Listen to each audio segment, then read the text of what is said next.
In a beautiful house that once echoed with laughter lived a sweet and kind girl named Ella. The sun streamed through the windows, casting warm golden rays upon the faded furniture, remnants of better days.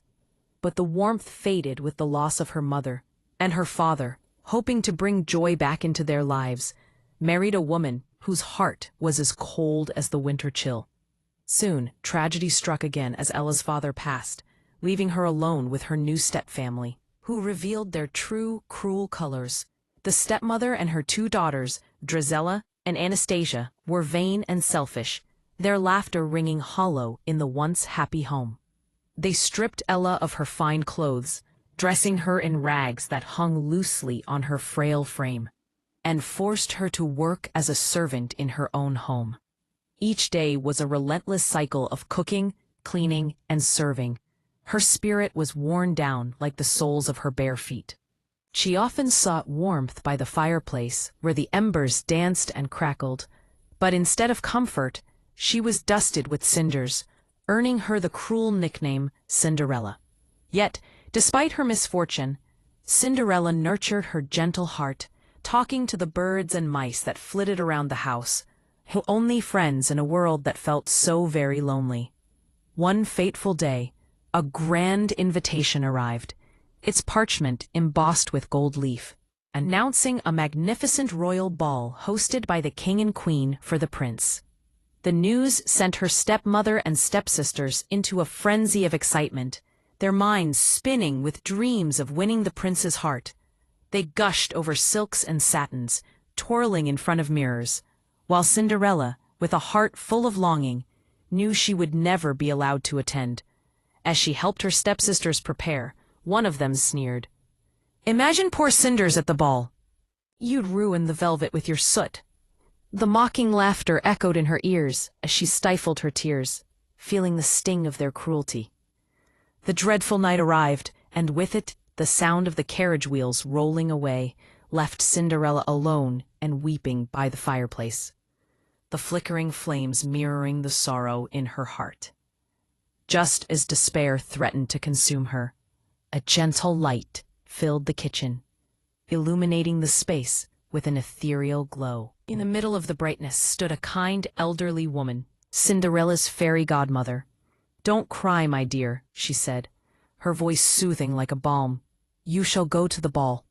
With a wave of her magic wand, the ordinary was transformed into the extraordinary. A pumpkin morphed into a splendid golden carriage. 4 mice became beautiful white horses. A rat took on the role of a dignified coachman, and 4 lizards turned into footmen, their scales glimmering under the enchanted light. Finally, Cinderella's ragged clothing swirled into a breathtaking blue gown, and delicate glass slippers adorned her feet, sparkling like stars against the night sky. But the fairy godmother's warmth was accompanied by a warning. At the stroke of midnight, the magic ends, and everything will return to its original form. With a heart pounding with excitement and a hint of fear, Cinderella promised to heed her advice. At the ball, she radiated beauty and grace. The very air shimmered around her. No one recognized the girl who had been so cruelly treated. The prince, captivated by her elegance, danced only with her, his eyes filled with wonder. In that moment, surrounded by laughter and music, Cinderella forgot her troubles, every spin and twirl lifting her spirits higher. Yet, as the evening wore on, the clock chimed the 11th hour, and panic surged through her. Remembering her godmother's warning, she rushed away, the prince following close behind. The clock struck midnight, and as she raced down the palace steps, she felt the magic beginning to fade. In her haste, she lost one of her glass slippers on the staircase, but she could not stop to retrieve it.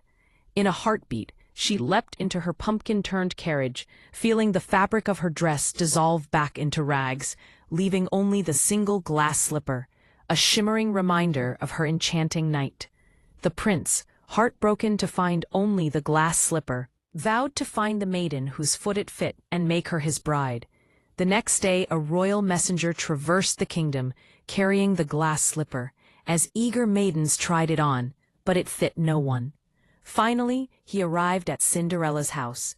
Drizella and Anastasia, desperate to claim the prince's heart, pushed and squeezed, even attempting to cut their feet, but to no avail.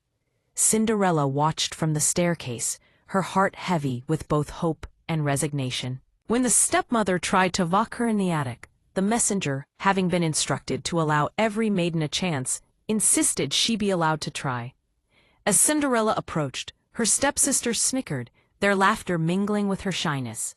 With a calm determination, she sat down and slipped her foot into the glass slipper. It fit perfectly, as if crafted just for her.